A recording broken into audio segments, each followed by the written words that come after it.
Hi friends, आज हम my dash part 11 की शुरुआत करने वाले हैं। अगर आपने इस चैनल को सब्सक्राइब नहीं किया तो इस चैनल को सब्सक्राइब कर लीजिए। Let's begin. यूसिनजी सियांची से कहता है, अगर तुम मेरे बर्थडे पार्टी में नहीं आओगी तो मुझे अकेलापन महसूस होगा। तो सियांची हाँ कह देती है। फ़ोन रखने के बाद में यूसिनजी के चेहरे पे जीत वाली स्माइल होती है। सियांची जियान को मैसेज करती है, तुमने जो मुझे होमवर्क दिया था वो मैं आज नहीं कर सकूंगी क्योंकि यूसिनजी ने उसके घर पे पार्टी रखी है, तो मैं वहाँ पर जाने वाली हूँ। तो जियान ओके करके मैसेज भेज देता है, पर उसका चेहरा उतर जाता है। यूसिनजी बहुत खुश होता है और वो सपने देखने लगता है। सपने में देखता है सियांची कहती है, तुम्हारे हर बर्थडे में मैं ऐसे ही साथ में रहूँगी। तो यूसिनजी थैंक यू कहता है। हमें दिखाते हैं केक पे कार्टून स्टाइल में जियान का फोटो होता है और सियांची कहती है, तुम विश मांगो। और यूसिनजी कहता है, हम दोनों हमेशा ऐसे ही फ्रेंड बन के रहे, कोई भी तकलीफ आए पर हमारी फ्रेंडशिप कभी नहीं टूटनी चाहिए। तो सियांची कहती है, प्रॉमिस ऐसा ही होगा, हमारी फ्रेंडशिप कभी नहीं टूटेगी। और वो सपने से बाहर आ जाता है। वो बहुत ही खुश होता है। वो डोर ओपन करता है तो सियांची होती है। तो सियांची यूसिनजी को गिफ्ट देती है और कहती है, हम ऐसे ही तुम्हारा बर्थडे साथ में मनाएंगे। यूसिनजी कहता है, तुम हर साल ये लाइन दोहरा सकती हो। यूसिनजी सियांची का गिफ्ट ओपन करता है और उसमें हेलमेट निकलता है। तो सियांची कहती है, मैं तुम्हारे लिए बाइक तो नहीं खरीद सकती हूँ, पर अपनी पॉकेट मनी से हेलमेट तो दे ही सकती हूँ। और उसमें सियांची और यूसिनजी का नाम लिखा होता है। यूसिनजी, तुम्हारे पेरेंट्स कहाँ पर है? तो यूसिनजी उदास होके कहता है, उनको मीटिंग थी तो वो लोग चले गए। तो सियांची कहती है, तुम्हारी बर्थडे पार्टी इतनी अच्छे से मनाएंगे कि तुम हमेशा याद रखोगे। तो यूसिनजी मन में कहता है, ये मेरी कितनी केयर कर रही है और आज तो हम दोनों ही हैं अकेले में। और वो बहुत ही खुश हो रहा होता है। इतने में जे और ली आ जाते हैं और कहते हैं, आपने हमें बर्थडे पार्टी में नहीं बुलाया। तो यूसिनजी वियर्ड एक्सप्रेशन देते हैं। अब पीछे से पैन भी यूसिनजी को कहती है, हैप्पी बर्थडे। यूसिनजी शॉक हो जाता है। यूसिनजी पैन से पूछता है, तुम यहाँ पर कैसे? तो सियांची कहती है, मैंने इन सबको इनविटेशन दिया था। सियांची यूसिनजी से कहती है, इतने लोगों के लिए ये खाना कम पड़ेगा। तो यूसिनजी कहता है, मैं खाने का ऑर्डर दे देता हूँ। और इतने में सन और वू आ जाती है और कहती है, हम खाना लेके आए। तो यूसिनजी वू से पूछता है, तुम्हें किसने इनविटेशन दिया? तब ली कहता है, मैंने वू को इनविटेशन दिया था। वू कहती है, तुम्हारी इतनी बुरी बर्थडे पार्टी में मैं चांद चांद लगाने के लिए यहाँ पर आई हूँ, मजाक कर रही हूँ। और उसे बास्केटबॉल गिफ्ट में देती है। यूसिनजी बहुत खुश हो रहा होता है तो वो उसे देखती ही रह जाती है। यूसिनजी उसे देखता है तो वो अपनी नज़र घुमा देती है। जैंग चैन जियान से कहता है, हम इतने लंबे समय से साथ में काम कर रहे हैं, फिर भी तुम्हारा नेचर मेरे लिए इतना कोल्ड है। एक दिन तुम्हारा नेचर मेरे लिए सॉफ्ट हो जाएगा।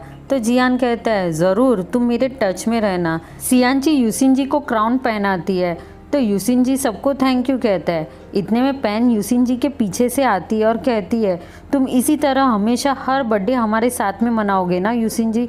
तब यूसिनजी कहता है, प्लीज़ तुम मेरे पीछे से इस तरह से मत आया करो, मुझे तुमसे डर लगता है। और चलो शुरू करते हैं खाना खाना। तो सियांची कहती है, नहीं नहीं रुको, पहले हम लोग फ़ोटो क्लिक करते हैं। यूसिनजी सियांची के मोबाइल में फ़ोटो क्लिक करते हैं। सब लोग यूसिनजी को बाय बोल के चले जाते। तो सियांची पेड़ को देख के कहती है, ये वही पेड़ है ना जिस पे तुम चढ़े थे और तुम्हारा पैंट फट गया था? और वो बहुत ही हंसती है। तो यूसिनजी उसे कहता है, बस बस अब बहुत ज़्यादा हंसो मत, और तुम्हें मज़ा आता है ना मुझे बुली करना। चलो चलो हम लोग क्लीनिंग करने के लिए अंदर जाते हैं। जियान देखता है कि सियांची ने जियान को फ़ोटो भेजा होता है और वो भी यूसिनजी के बर्थडे पार्टी का फ़ोटो होता है। जियान मैनेजर शाक को कहता है, मुझे पहले घर पे जाना है। तो मैनेजर कहता है, हाँ। यूसिनजी सियांची से पूछता है कि तुम इतना जियान के साथ में क्यों रहती हो? तो सियांची कहती है, जियान मुझे ट्यूशन दे रहा है और वो मेरे गोल को पाने में मेरी मदद कर रहा है। तो यूसिनजी कहता है, ये तो सरासर बहाना है, अपने गोल का बहाना करके तुम स्टार के साथ रहना चाहती हो। तो सियांची गुस्सा हो जाती है, मैं पढ़ाई कर रही हूँ, तुम मुझ पे भरोसा क्यों नहीं करते हो? और वो नाराज़ हो जाती है। तो यूसिनजी उसका मूड चेंज करने के लिए उसे कहता है, चलो मैं तुम्हें कुछ बताता हूँ। फिर हमें पजल वाला फोटो दिखाते हैं। तो सियांची पूछती है, इस फोटो में कितने पीस है? तो यूसिनजी कहता है 1000। तो सियांची छूने जाती है और रुक जाती है और कहती है, ये फोटो पजल ब्रेक हो जाएगा तो इसे बनाने में बहुत टाइम लगेगा ना। तो यूसिनजी कहता है, तुम्हें ये पजल बनाने के लिए आना पड़ेगा। तो सियांची बोलती मुझे हाथ लगाना है, पर मैं हाथ नहीं लगाऊंगी, शायद टूट जाएगा। अगर ये मुझसे टूट गया तो मुझे हर रोज़ तुम्हारे घर पे आना पड़ेगा ना। तो यूसिनजी सुनने के बाद में अपने आप से बात करता है, मुझे ये आइडिया पहले क्यों नहीं आई। फिर वो सियांची को कहता है कि तुम इसे हाथ लगाओ, ये नहीं टूटेगा। सियांची हाथ लगाती है तो यूसिनजी कहता है इसे ऊपर उठाओ, और हमारी जल्दी सी सियांची जोश में उठाती है और वो पजल नीचे गिर के टूट जाता है। तो यूसिनजी दुखी होके कहता है ये टूट गया, कितना मुश्किल से बनाया था। तो सियांची कहती है सॉरी, मैं इसे बनाने के लिए हर वीकेंड में तुम्हारे घर पे आऊँगी। और यूसिनजी हंसने लग जाता है और हमें दिखाते हैं जियान तैयार होके यूसिनजी के घर के बाहर खड़ा होता है। यूसिनजी कहता है तुम यहाँ पर कैसे। तो जियान फ्लावर देख के कहता है ये तुम्हारा गिफ्ट है। सियांची कहती है तुम्हें कैसे पता चला कि यूसिनजी का बर्थडे है। जियान कहता है मैंने तुम्हारा मैसेज पढ़ा था। तो सियांची अपना फ़ोन चेक करती है और उसके बाद वो यूसिनजी को गुस्से में देखती है। तो यूसिनजी हंसता है और हमें फ्लैशबैक दिखाते हैं। यूसिनजी सियांची के मोबाइल में अपने फ़ोटो देख रहा होता है और तभी सियांची को जियान का मैसेज आता है। वो ओपन करके देखता है तो उसे गुस्सा आता है। तो वो जियान को अपने बर्थडे पार्टी का फ़ोटो और मैसेज कर देता है, जिससे जियान को जलन होनी चाहिए। यूसिनजी फ्लैशबैक से बाहर आता है तो सियांची गुस्से से देख रही होती है। तो यूसिनजी कहता है लोगों को पता चलना चाहिए ना कि हम लोग सेलिब्रेशन कर रहे हैं। तब जाके सियांची शांत हो जाती है। जियान सियांची से कहता है चलो अब नेक्स्ट वीकेंड में तुम्हें और पढ़ाई करनी पड़ेगी। तो यूसिनजी कहता है वो नेक्स्ट वीकेंड में वो मेरे साथ में है। तो जियान सियांची को गुस्से से देखता है तो सियांची नज़र झुका के हाँ कहती है। जियान कहता है ठीक है, और फिर वो बोलता है चलो। सियांची उस जगह से हिलती नहीं है। तब जियान गुस्से में कहता है अब तुम्हें घर पे भी नहीं जाना है। तो सियांची कहती है चलो, और यूसिनजी कहता है हाँ रुको, मैं तुम्हें घर पे छोड़ देता हूँ। तो जियान गुस्से में कहता है चलो यहाँ से। तो सियांची यूसिनजी को कहती है मैं घर पे चली जाऊँगी। वो लोग घर के बाहर होते हैं तो जियान पूछता है तुम यूसिनजी के साथ में वीकेंड में बिजी रहने वाली हो। तो सियांची कहती है मुझसे एक्सीडेंटली पजल फ़ोटो ब्रेक हो गई थी, तो हम दोनों साथ में उसे ठीक करने वाले हैं। वो होने के बाद में मैं पक्का तुम्हारे पास स्टडी करने के लिए आऊँगी। जियान इतना कोल्ड हार्टेड पर्सन है कि वो मुंह चढ़ा के वहाँ से चला जाता है। जियान बेड पे होता है तो उसे गुस्सा आता है और वो अपने आप से बात करता है अगर उसे स्टडी नहीं करनी, उसे ट्यूशन नहीं चाहिए तो मुझे क्या पड़ी है, मुझे कोई फ़र्क नहीं पड़ता है, और वो सो जाता है। मिस चैन क्लास में आके स्टूडेंट को कहती है ज़ेंग की तबीयत खराब हो गई थी तो वो हॉस्पिटल में एडमिट है, उसे एन्फेसालाइटिस हो गया है। अब मिस चली जाती है। क्लास में स्टूडेंट आपस में बात करते हैं कि ज़ेंग तो बहुत ही गरीब है और ये ऑपरेशन के लिए खर्चा बहुत होता है।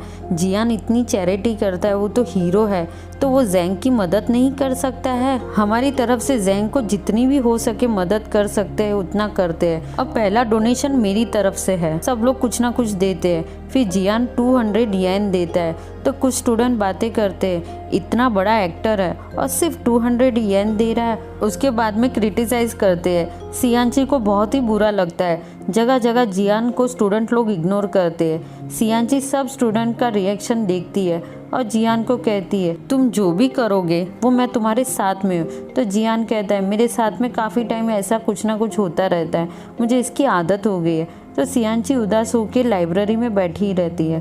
तो यूसिनजी कहता है ज़ेंग की वजह से तुम उदास हो और वो ठीक हो जाएगा। तुम अभी भी जियान के लिए वरीड हो, वो स्टार होके भी 200 येन देता है, कैसा स्टार है, और तुम अभी भी उसे आइडियल समझती हो।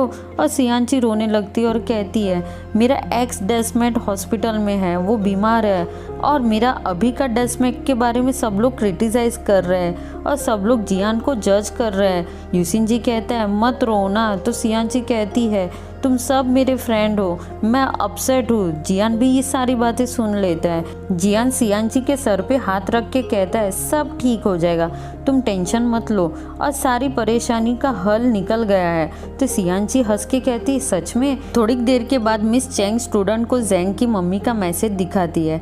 ज़ेंग की मम्मी कहती है ज़ेंग की सर्जरी हो गई है और वो अभी ठीक है, थैंक यू, आप सब लोग ने ज़ेंग की बहुत मदद की है, और स्पेशली जियान आपको थैंक यू, आप डॉक्टर के कांटेक्ट में भी थे और सर्जरी की पूरी फीस भी पे कर दी।